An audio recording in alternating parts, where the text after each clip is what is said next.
the superorganism that lives in this great castle crops the surrounding vegetation just about as severely as an antelope. The density of individual termites around here is extraordinary, over 100,000 per square metre.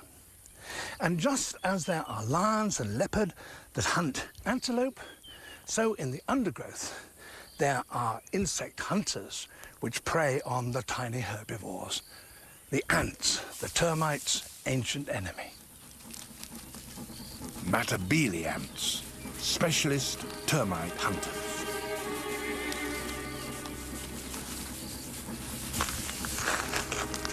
A scout has laid down a clear chemical trail, and this battalion of workers have picked it up and are following it.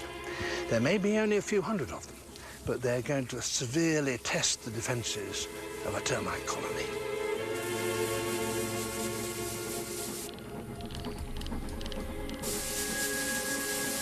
The mound has formidable guards, soldier termites.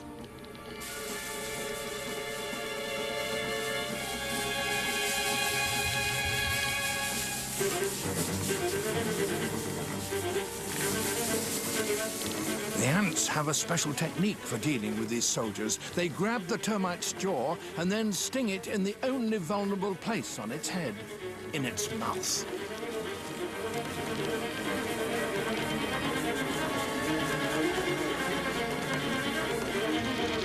The ants' front line breaks into the colony. Reinforcements for the termite soldiers arrive quickly. Already there are casualties on both sides. But the invaders overwhelm the defenders.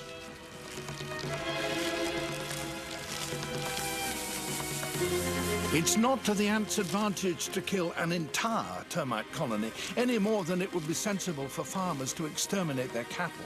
Better to let most survive so that they can be regularly raided.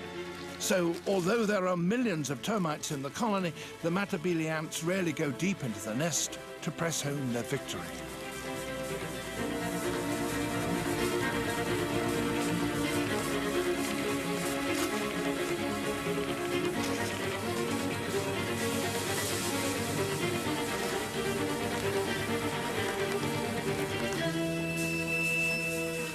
The raid lasts less than 15 minutes.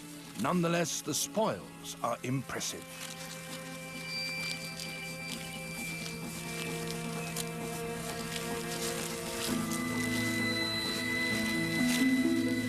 Termite bodies are now being piled in dumps outside the nest.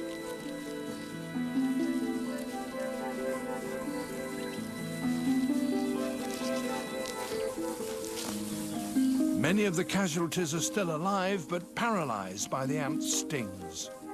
Now the raiders have the considerable task of carrying their victims back to their nest. They will have to take all their booty with them. If any termite bodies are left behind, they will be collected by scavengers. Well, it's been a successful raid. Many of the bigger ones have got mouthfuls of termites. How they managed to hold all of them in one mouthful, I don't know. But obviously, they've got a little way to go now, and soon the young ones back in the nest will be getting good food. The Matabele ants will use their plunder to raise more workers. Ironically, the raid will have the same effect on the termites. The queen will detect the loss of her soldiers and workers and will increase her output of eggs to repopulate the colony. So there will be just as much food for the Matabeles the next time they raid.